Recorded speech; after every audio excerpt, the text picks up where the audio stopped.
जाना मैम, इसके अलावा स्पेशल चाइल्ड के इलाज और पढ़ाई के लिए नॉर्मल की तुलना में ज़्यादा खर्च आता है। इस खर्च को मैनेज करने का सबसे अच्छा ऑप्शन क्या है? क्या है सबसे अच्छा तरीका? ये एक बहुत ही अच्छा सवाल है। देखिए, हमारे देश में 18 साल की उम्र तक right to education for all के तहत कोई भी बच्चा पढ़ाई कर सकता है। तो 18 साल तक ज्यादा तकलीफ नहीं है, चाहे उनके माता पिता ज्यादा पैसा नहीं भी है उनके पास, तो भी वो बच्चा पढ़ सकता है। लेकिन 18 साल के बाद न कोई स्कूल, न कोई कॉलेज, न कोई ऐसी गवर्नमेंट की फैसिलिटी भी हमारे पास अवेलेबल है।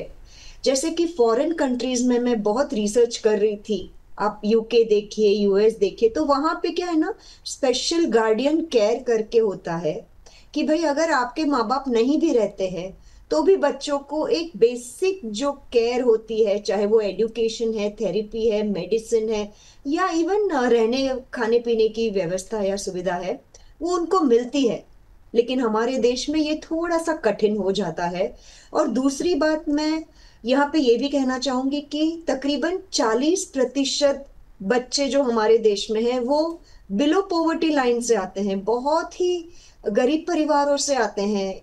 तो और ज्यादा कठिन है उनके लिए एजुकेशन या और सारी सुविधाएं प्राप्त करने का, जो उनको मौका है वो बहुत कम मिलता है।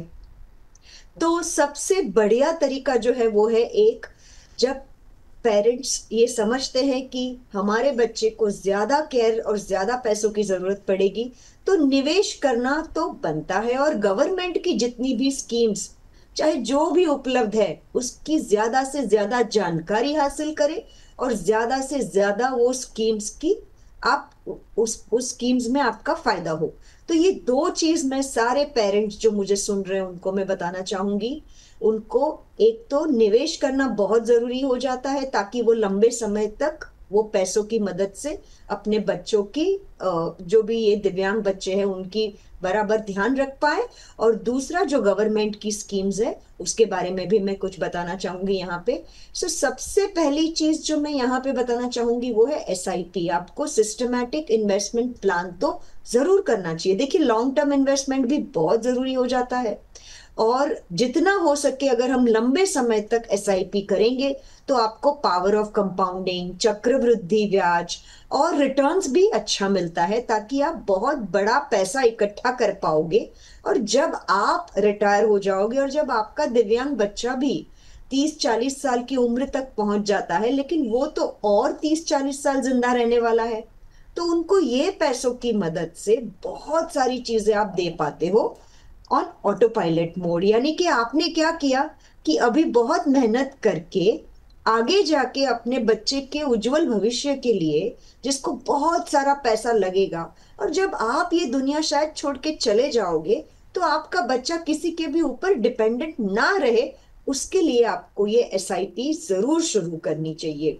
अगर आप 5,000 रुपए की हर महीने एसआईपी शुरू करोगे, म्यूचुअल फंड में सिस्टमैटिक इन्वेस्टमेंट प्लान करोगे, चाहे वो फ्लेक्सी कैप फंड में हो या लार्ज कैप फंड में हो या हाइब्रिड फंड में हो या मल्टी एसेट फंड में हो, अगर 10 से 12% सीएजीआर रिटर्न्स भी अगर आपको मिलता है, जिसमें चक्रवृद्धि ब्याज मिलेगा आपको, तो शायद आप अगर 10% टॉपअप भी करोगे, यानी कि हर साल आप 10% आपका निवेश बढ़ाओगे, तो 20 साल के बाद आपको 1 करोड़ रुपया मिलने के चांसेस है। तो ये एक सबसे बड़ा मैं एडवाइस दूंगी सारे पेरेंट्स को जो मुझे सुन रहे हैं, कि अगर आपका बच्चा दिव्यांग है और अगर आपको उनके फ्यूचर के लिए पैसों का कुछ प्लानिंग करना है, तो एसआईपी बहुत जरूरी है। जी जी। दूसरी एक चीज जो मैं यहाँ पे बोलूंगी वो है गवर्नमेंट की स्कीम। हालांकि बहुत सारी ऐसी गवर्नमेंट की स्कीम्स है जो दिव्यांग बच्चों के लिए नहीं, सभी के लिए है। पर दिव्यांग बच्चों के लिए एक जो स्कीम है वो है निर्मया हेल्थ इंश्योरेंस करके है, जिसमें आपको 1 लाख तक गवर्नमेंट पैसा रीइंबर्समेंट दे सकता है। अगर आपने खर्चा किया है तो आपको वो रीइंबर्समेंट मिल सकता है। वैसे ही आपको गवर्नमेंट नहीं पे करेगी, only if you have spent that money for any medical treatment या फॉर एनी थेरेपी, या फिर कोई और चीज के लिए, तभी जाके आपको 1 लाख तक वो मिल सकता है। जिसके लिए आपको नेशनल ट्रस्ट करके एक वेबसाइट है जिसमें आपको रजिस्टर करना पड़ता है, और पर्सन विथ डिसेबिलिटी जिसको हम बोलते हैं ना, PWD, उनके लिए ये स्कीम जो है वो एलिजिबल है।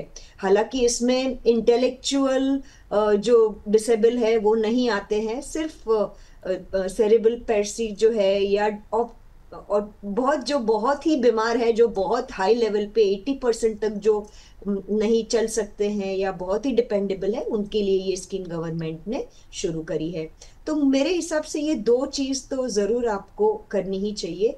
और भी बहुत सारी स्कीम्स है जो मैं आगे आपको बताऊंगी, पर अगर दिव्यांग बच्चों के लिए बोला जाए तो ये दो चीज बहुत ही इंपॉर्टेंट है। और तीसरी एक चीज जो मैं यहाँ पे बताना चाहूंगी वो है कि काफी बार जब हम मेडिक्लेम लेते हैं, इंश्योरेंस करते हैं, हेल्थ इंश्योरेंस, तो फैसिलिटीज बहुत सारी मिलती है, जिसमें है कि 100% आपको पेमेंट किया जाता है, कोई भी काट कूट के नहीं दिया जाता है। जब आप विकलांग बच्चे या विकलांग पेशेंट के लिए वो आप उसको क्लेम कर रहे हो तब।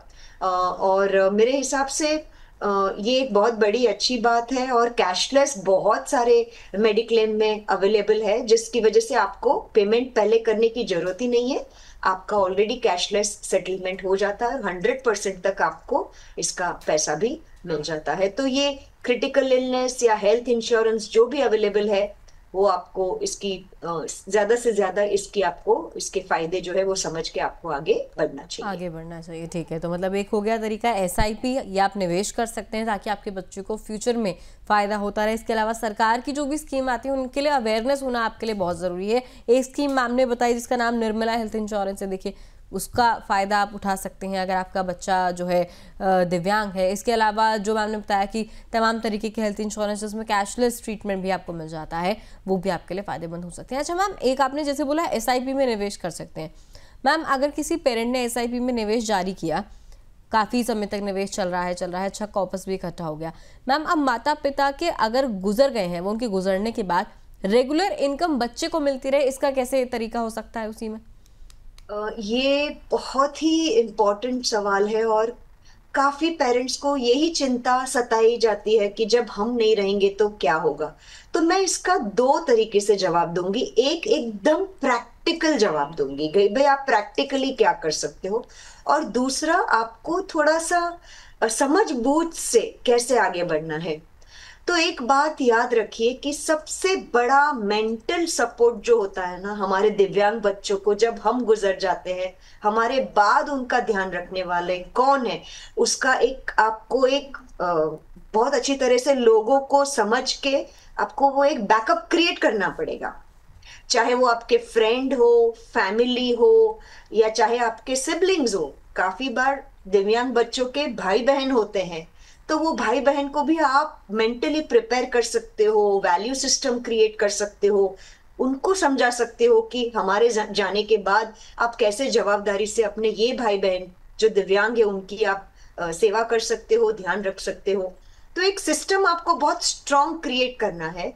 दूसरा, काफी हद तक मुझे ऐसा लगता है कि आपके फाइनेंशियल प्लानर्स, आपके जो लॉयर्स है, जो विल ड्राफ्ट करके दे सकते हैं आपको, या ट्रस्ट फॉर्म करके दे सकते हैं। एक प्राइवेट ट्रस्ट बनाना बहुत जरूरी हो जाता है। हालांकि मैं लॉयर नहीं हूं, मैं लीगल एडवाइस ज्यादा नहीं दे सकती हूँ, लेकिन जो बेसिक अंडरस्टैंडिंग होनी चाहिए ना, वो आपको जरूर एक प्राइवेट ट्रस्ट फॉर्म करना चाहिए, कोई अच्छे सलाहकार के साथ, लॉयर के साथ, या एस्टेट प्लानिंग या सक्सेशन प्लानिंग का सब्जेक्ट जो समझते हैं, उनके साथ बैठ के आपको एक प्राइवेट ट्रस्ट फॉर्म कर देना चाहिए, ताकि उसमें जो भी आप निवेश करोगे वो आपके जाने के बाद उसके रिटर्न्स से आपके बच्चे को वो कंटिन्यूअसली फाइनेंशियली ट्रस्ट के माध्यम से हेल्प होती रहेगी। तो एक हो गया, आपने एक सपोर्ट सिस्टम बना दिया, friends, family, neighbours, lawyers, financial planners, siblings, जो भी आपको सही लगते हैं उनको आपने प्रिपेयर कर दिया। दूसरा जो है वो आपने एक प्राइवेट ट्रस्ट बना दिया।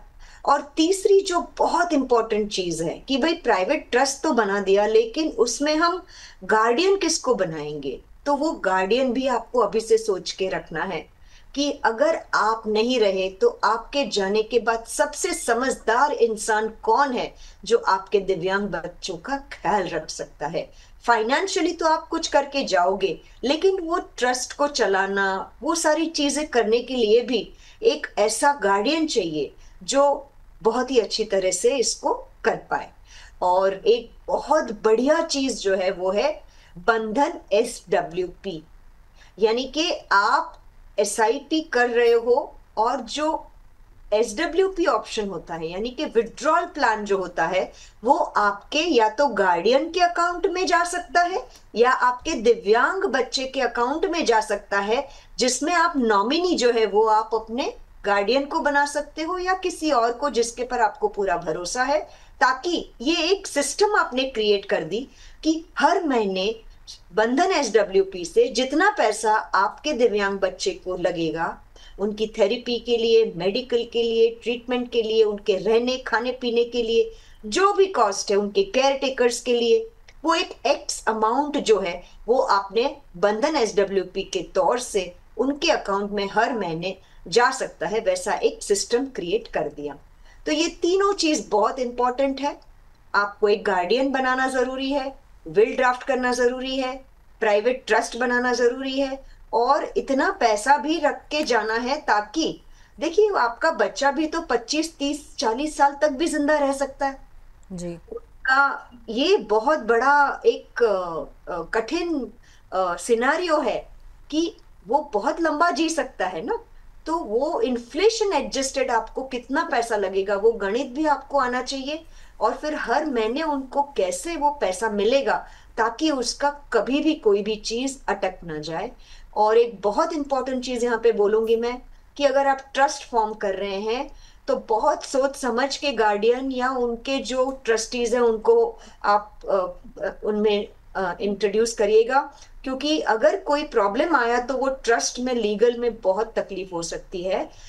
इससे अच्छा है कि ट्रस्ट ना फॉर्म करे, आप इंडिविजुअल को भी वो सारी चीजें दे के जा सकते हैं अगर आपको पूरा भरोसा है तो।